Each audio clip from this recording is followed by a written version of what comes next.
जोहार, जय हिंद। हम आज जो अभी वीडियो लेकर के आए हैं बहुत बड़ा है, पर इसको हम शॉर्ट में कर करके निष्कर्ष में निकाल करके लेकर आए हैं, क्योंकि हमारे जो विशेष शिक्षा में डिप्लोमा कर रहे विद्यार्थियों का कल 8, 10, 23 को परीक्षा होने वाली है 6 पीरियड की। उससे संबंधित है इस वीडियो के पूर्व हमने एक वीडियो बनाया सिर्फ ऑनली एप्लीकेशन पर 6 पेपर का, और अभी हम एक निचोड़ निकाल कर लाए हैं कुछ बिंदुओं पर विचार करने के लिए, और उसको अपने कल तक समय है 1-2 बजे तक आप उसको देख लें। वैसे हमारे विद्यार्थियों के लिए जीवन के जो भी छात्र छात्राएँ हैं विशेष शिक्षा में, तो जो मैं बात बता रहा हूँ वो सारा पूर्व में बताया हुआ है, ऐसा नहीं कि बताया हुआ नहीं है।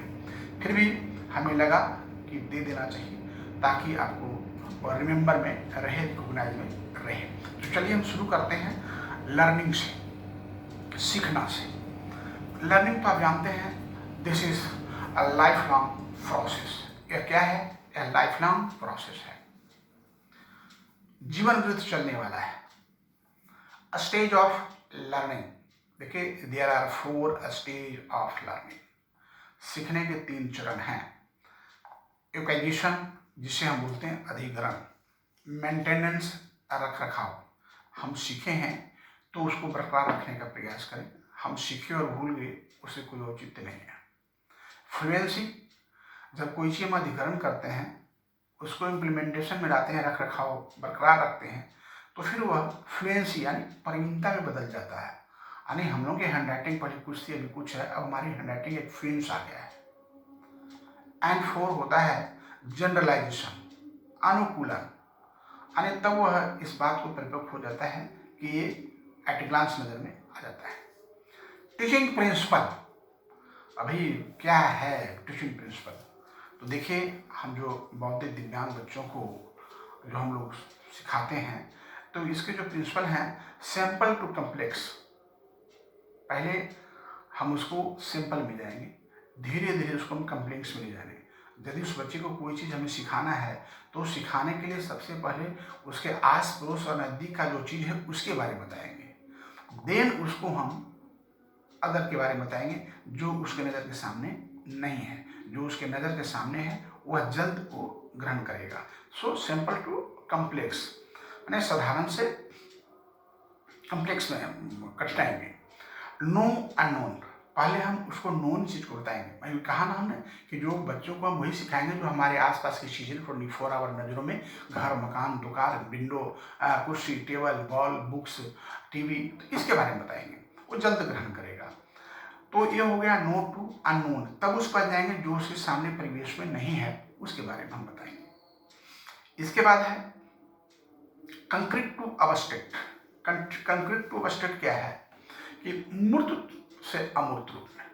पहले उसको हम मूर्त रूप में बताएंगे, देन उसको हम अमूर्त रूप में। मान लीजिए टमाटर के बारे में बताना है, तो टमाटर का मूल रूप जो टमाटर है वो दिखाएंगे। उसके बाद फिर हम उसको आपका सेमी कंक्रीट में जाएंगे, यानी उसको अर्धवृत्त या अर्ध मूर्त में उसको हम ले जाएंगे। देन उसको जो है हम उसको ब्लैंक कर देंगे।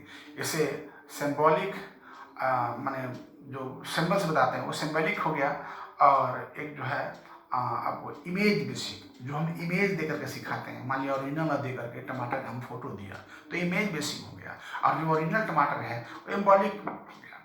तो इसमें हमें आपको क्लियर हो गया कि बच्चों को सिखाने के लिए simple to complex, known to unknown and correct to abstract में जाना होगा। साथ ही देन होल टू पार्ट्स, तब आप जो भी सिखाना है फिर उसको आप सिखाइए। टीचिंग मेथड, अब आती है teaching method. 1 learning, second stage of learning, third is teaching principle, and fourth is teaching method.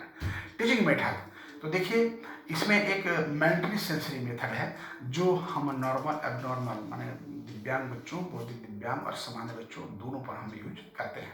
सबसे पहली बात तो यह होता है कि हमारा जो सेंस ऑर्गन्स है, जैसे आई, ईयर, नोज, हैंड, यानी site, touch, here, movement, smell, तो इट इज।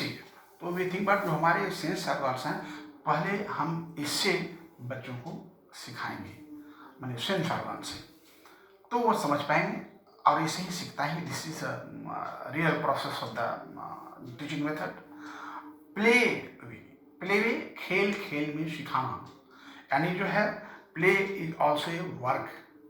बच्चों को खेलना भी एक कार्य है, बच्चों का खेल एक कार्य में आता है। प्रोजेक्ट माने बच्चों को कुछ हम काम दे दें वो करेगा, जिसको परियोजना विधि हम कहते हैं। तो उसमें क्या होता है कि सबसे पहले लर्निंग बाय डूइंग, प्रोजेक्ट में लर्निंग बाय डूइंग, लर्निंग मतलब वो करके सीखना, वो कुछ करने देते हैं, करता है और तब वो सीखता है। लर्निंग बाय लिविंग, यानी उसके लिए हमको उससे ऐसे माहौल उत्पादन करना होगा जहाँ वो परिवेश में सीख सके। तीसरा है लॉ ऑफ रेडीनेस, माने सीखने की तत्परता, रेडीनेस तत्परता। एंड लॉ ऑफ एक्सरसाइज, अभ्यास पर जाना होगा, अब बिना अभ्यास से कुछ हो नहीं सकता है, practice makes man perfect. And fifth is that law of effect, law of effect हमारे ग्रेट साइकोलॉजिस्ट थॉर्नडाइक का थ्योरी है, लॉ ऑफ इफेक्ट। तो ये हमारे जो हैं टीचिंग मेथड हैं जिसके द्वारा हम बच्चों को सिखा सकते हैं। ये सारी चीज़ें आपके परीक्षा में कल में भी आ सकता है। आगे हम बढ़ेंगे मोंटेसरी मेथड, अभी बताया था ना मोंटेसरी मेथड। तो मोंटेसरी मेथड में क्या होते हैं, हम बच्चे के अभिरुचि के अनुरूप, यानी चाइल्ड सेंटर मेथड इसको ही बोलते हैं। मोंटेसरी मेथड को चाइल्ड सेंटर मेथड, बच्चों की रुचि के अनुकूल, उसके मानसिक अवस्था के अनुकूल, या उसमें जो उसकी जंग इच्छू हो। सभी प्ले इज, अभी मैंने बताया था play is work, so now we also discuss with that play is work.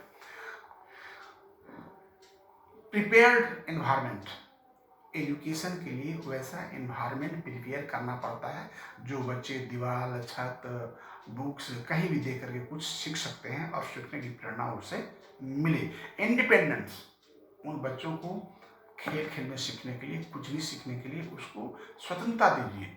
और बच्चे जानते हैं ज़्यादा क्वेश्चन करते हैं, तो उनकी क्वेश्चन को आप इन्वाइट ना हो करके उसको अपने मन को शांत करके उसको सही तरीके से जवाब देने का प्रयास करें।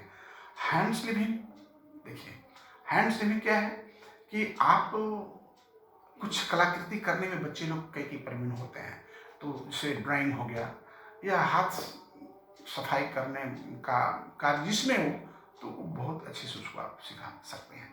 ऑब्जर्वेशन मेथड, आप उसको वॉच करते रहें कि क्या सीख रहा है। फ्रीडम विद इन लिमिट, आप उसको इंडिपेंडेंस दे रहे हैं, लेकिन इंडिपेंडेंस का मतलब यह नहीं कि उसको हमने टीवी देखने दे दिया तो दिन भर टीवी देख रहा है, क्योंकि उससे बच्चे को रुचि ज़्यादा होता है, मोबाइल में ज़्यादा होता है। तो इंडिपेंडेंस विद लिमिट, उसको फ्रीडम दें, इंडिपेंडेंस दें, स्वतंत्रता दें, पर एक लिमिट में होनी चाहिए। अब है 6 point is that teaching strategy, चूँकि आपका टीचिंग स्ट्रेटजी का कल एग्जामिनेशन होने वाला है 8, 10, 23 को, तो क्या है स्ट्रेटजी, क्या है। पहला टास्क एनालिसिस, टास्क एनालिसिस के बारे में पूर्व ही बता चुका हूँ। मान लीजिए हमें बटनिंग करना है, तो बटनिंग को करने के लिए टास्क एनालिसिस हम पहले बताएंगे बच्चों के ऐसे पकड़ने, first, second is to keep up the hold, and third is hold button, fourth is reach the hole, and fifth is push both side. This is the task analysis, यानी कार्य विश्लेषण। तो हम कार्य विश्लेषण करके सिखाएंगे, उसमें एक शेपिंग माने कुछ आकार दे करके, चेनिंग, चेनिंग मतलब श्रृंखलाबद्ध, फिर प्रॉम्प्टिंग, उसको कुछ सहारा दे करके, फीडिंग उसको करके, एनफोर्समेंट कुछ उत्साह करके, या तो ये सारी चीज़ें जो मैंने बताया टास्क एनालिसिस। तो टास्क एनालिसिस में भी कई एक मेथड है। टास्क एनालिसिस में सेल्फ मॉनिटरिंग, जैसे लर्निंग बाय डूइंग, अपने आप करके सीखना। ट्रायल विद एरर, माने करना और सीखना। हमें नहीं आता है, हमारे टेप रिकॉर्ड है, बजाय नहीं आता है, इसको नहीं इसको, इसको नहीं इसको, इसको नहीं इसको, टीप दिया वो बजने लगा, और चलिए हम सफल हो गए। आता नहीं है पर हम बजा दिए, तो ये क्या है, ट्रायल विद एरर। तो ये सेल्फ मॉनिटरिंग वॉच मास्टर, उसको आप ध्यान दीजिए, देखिए। And backward चेनिंग, forward चेनिंग। बैकवर्ड चेनिंग क्या होता है कि आपका सबसे जो हम मान लीजिए 1 से 100 तक गिनते हैं, तो 100 से 1 तक गिनना बैकवर्ड एंड फॉरवर्ड चेनिंग कहा जाता है। देन ब्रेन स्टॉर्मिंग हमें समय समय पर जो हम क्लास लेते हैं, पढ़ाई करते हैं, तो हर में थकावट होता है, उसको बूस्टअप करते रहना है, प्रोत्साहन देते रहना है। तो ये जो है उसका ब्रेन स्टॉर्मिंग है। एंड शेपिंग, आकार देना। मैं एक क्या बता दूं, अभी हाल में स्वच्छता पर कार्यक्रम चल रहा है हमारे यहाँ, तो उसमें हैंड वॉशिंग पर हमारे एक चिकित्सक ने बहुत अच्छा तरह से प्रेजेंटेशन किया था। वो क्या बोल करके, वो हमारे वीडियो में है, हमारा यूट्यूब अनिल सिंह में है, वो दिया हुआ, आप देख सकते हैं। हाथ किस तरह से करना दे, वो कुछ ऐसा मुझे ध्यान में नहीं है, मैं भूल गया, तो हमारे लेकिन वीडियो में है। वो हमारे एक चिकित्सक ने बहुत अच्छा, महिला चिकित्सक ने बहुत अच्छा से बताया था लोगों को। तो ये भी वो एक ट्रांस से शिफ्ट हो गया। शेपिंग, आकार देना, जैसे बच्चे को कुछ हम सिखा रहे हैं बनाने के लिए, तो बनाते बनाते कोई आकार दे देना, वो मैंने बनाते बनाते कुछ बन जाए, तो उससे क्या होता है, उसमें एक ललक जल जाती है, अरे ये तो ही हो गया है। हम उसको बार बार शाबाशी देते रहे, तो उस काम के प्रति जो है ना बड़ा उत्सुक होगा। यह दोनों पर, यह शेपिंग दोनों पर लागू होता है, चाहे वह सामान्य बच्चे हों या असामान्य बच्चे हों। अब है चेनिंग मेथड। मान लिया इसको श्रृंखला विधि कहते हैं, एक पर एक कुछ जोड़ करके। मैंने ये बताया था फॉरवर्ड चेनिंग, बैकवर्ड चेनिंग है ना, सीरियल ढंग से आप आगे से कर सकते हैं, पीछे से भी कर सकते हैं। किसी भी चीज़ को सिखाने के लिए, जैसे स्कूल में पढ़ाई होती है तो 1 से 100 और 100 से 1 तक उल्टा गिनती, this is called backward and forward.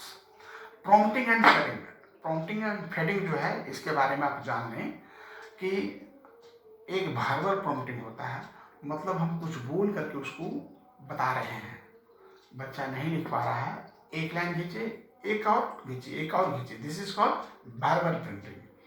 तो वर्बल रिक्वेस्टिंग जो हम देते हैं, ये हो जाता है ये वर्बल प्रॉम्प्टिंग में। एंड इसके बाद जीपी, आपको गेस्चर प्रॉम्प्टिंग, जब कोई हाई भाव से या हमारा हाव भाव से कुछ सिखा रहे हैं, तो ये गेस्चर प्रॉम्प्टिंग में आता है। एमपी मॉडलिंग प्रॉम्प्टिंग, जब हम किसी बच्चे को कुछ सिखाना है, तो सिखाने के लिए हम नहीं, टीचर नहीं बता करके उन्हीं बच्चों से किसी योग के लिए करके आप दें, तो मॉडल प्रॉम्प्टिंग हो गया। पीपी फिजिकल प्रॉम्प्टिंग, जब किसी बच्चे को मान लिया पेंसिल पकड़ कर लगा करके हम हाथ से सिखा रहे हैं, this is called physical prompting. तो प्रॉम्प्टिंग एंड फीडिंग में VR, VP, GP, MP and PP, इसको याद रखें तो आप प्रॉम्प्टिंग एंड फीडिंग को ढंग से समझ जाएंगे। अब आती है एक रीइंफोर्समेंट, पुनर्बलन।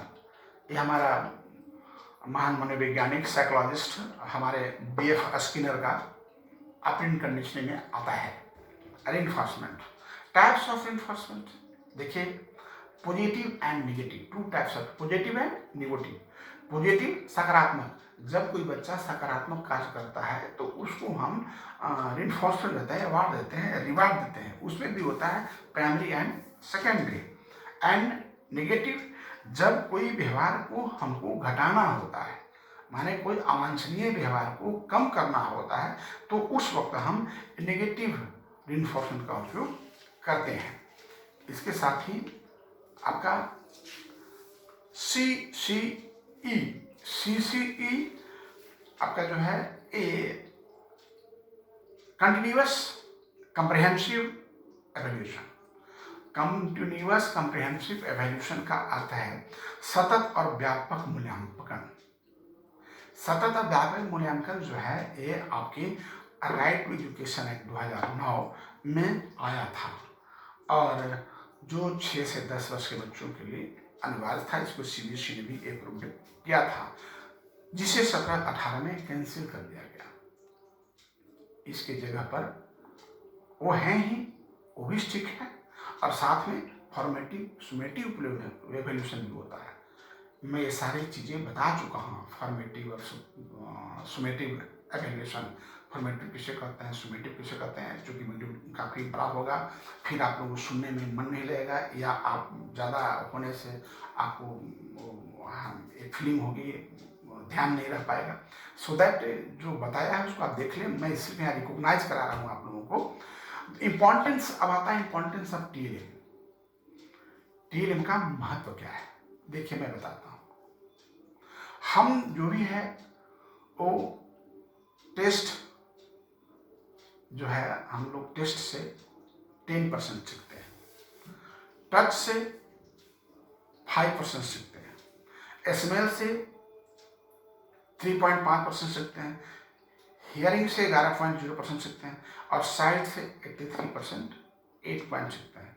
यानी in our sense organs we learn more than 83% through the touch, taste, smell, hearing and sight। हमारे सेंस ऑर्गन आप समझ रहे हैं, आँख, नाक, कान, हाथ, तीन से हम इतनी ही चीज सीखते हैं। यानी वी रिमेंबर, याद कर लो। हो सकता है आ जाए इंपॉर्टेंस ऑफ टीएलएम, तो आप लिखेंगे 20% हियरिंग, 20% हम सुन करके सीखते हैं, 30% हम देख करके सीखते हैं अपनी साइट से, और 50% सी एंड हियर, यानी देख के और सुन के सीखते हैं, और 80% हम सीखते हैं सुन के, देख के और करके। 3 organs, year, I and hand, यानी साइट, हियर एंड टच, ये 3 से हम 80% सीखते हैं। इसके साथ ही है, अब consider in selection of TLM. जब हम टीएलएम बनाएंगे तो उसमें क्या चीज़ों को हमको कंसीडर करना होगा, विचार करना होगा। उसमें इजी मोटिवेटेड, यानी जो हम फ्लश कार्ड बना रहे हैं, जो टीएलएम बना रहे हैं, वो मोटिवेटेड होना चाहिए, और एक्टिव पार्टिसिपेटेड होना चाहिए, मोर इफेक्टिव, माने बड़ा इफेक्टफुल होना चाहिए, इजीली रिमेंबर, ऐसा जो आसानी से सीखा जा सके। रिमेंबर ऑफ लॉन्ग, माने लॉन्ग पीरियड में हमको सिखा रहे हैं तो लॉन्ग पीरियड में जाए। मैनेज ग्रुप चिल्ड्रन, माने उस ग्रुप चिल्ड्रन द्वारा मैनेज किया जा सकता है, ऐसा नहीं उसको हाथ में नहीं वो तोड़ दिया। Save lot of time and energy, ऐसा हो जो कि ज़्यादा समय और एनर्जी लॉस उसमें नहीं हो और आसानी से बन जाए। इजिली अंडरस्टैंडेबल, इजिली अंडरस्टैंडेबल का मतलब है आसानी से समझा जा सकता हो। अब है factor to be consider in selection of TLM, यानी क्या क्या कारक है जिस पर हमें ध्यान देना अति आवश्यक है। Both are same question but something is different. Number 1, हमें बच्चों को एज देखना होगा, सेक्स देखना होगा, लेवल कंट्रोल ऑफ फंक्शन देखना होगा, फिर ड्यूरेबल होगा, यानी मल्टी पर्पस एक्टिविटी हमारा होना चाहिए टीएलएम, लो कॉस्ट, कम दाम में हो, अपडेट होना चाहिए, कुछ अभी की चीज़ें सिखाना है तो अपडेट होना चाहिए, इजी अवेलेबल हो जाना चाहिए, कहीं भी मिल सके, बना सके, नॉन ब्रेकेबल, माने ऐसा नहीं कि हाथ में पकड़ने से वो टूट जाए और फट जाए, थोड़ा नॉन ब्रेकेबल हो, नॉन टेस्टिंग हो, ताकि वह बच्चा जो है ऐसा नहीं कि उसको खा ले, सूंघ ले तो उसको हर्ज करे, क्योंकि ऐसे बच्चे हैं ना, ये बच्चे तो स्पेशल केसेस के हैं, कुछ भी कर सकते हैं, खा भी सकते हैं, तो ऐसा नहीं हो कि उसे खाने से कुछ हल हो, इस पर ध्यान रखना होगा। वेल डिजाइन एंड ब्यूटीफुल होना चाहिए, अट्रैक्टिव होना चाहिए, रिलेटेड टू करिकुलम, माने आपका जो पढ़ा रहे हैं, जो बता रहे हैं उसके अनुकूल होना चाहिए, एंड इजी मैनिपुलेटेबल, माने इजी मैनिपुलेटेबल मतलब होता है उसको ढंग से हम मैनिपुलेट कर सकते हैं, माने कुछ अगर इधर से उधर करना हो तो उसको बना सकें और कर सकें। इसके बाद आपका एक और होता है important things, IEP, individualised education plan. मैं इसके बारे में बहुत अच्छी तरह से पूर्व में कई बार बता चुका हूँ, तो आप सबको मैं समझता हूँ। आज 2 विषय पर मैंने चर्चा किया है, दोनों का वीडियो मैं दे रहा हूँ, आप ढंग से इसको देख लेंगे तो शायद आपको समझने में बहुत काफ़ी सुविधा होगी। इसके साथ बहुत बहुत शुभकामनाओं के साथ हमारे सभी अपने देश के जो कल विद्यार्थी परीक्षा दे रहे हैं, बहुत शुभकामनाओं के साथ जय हिंद।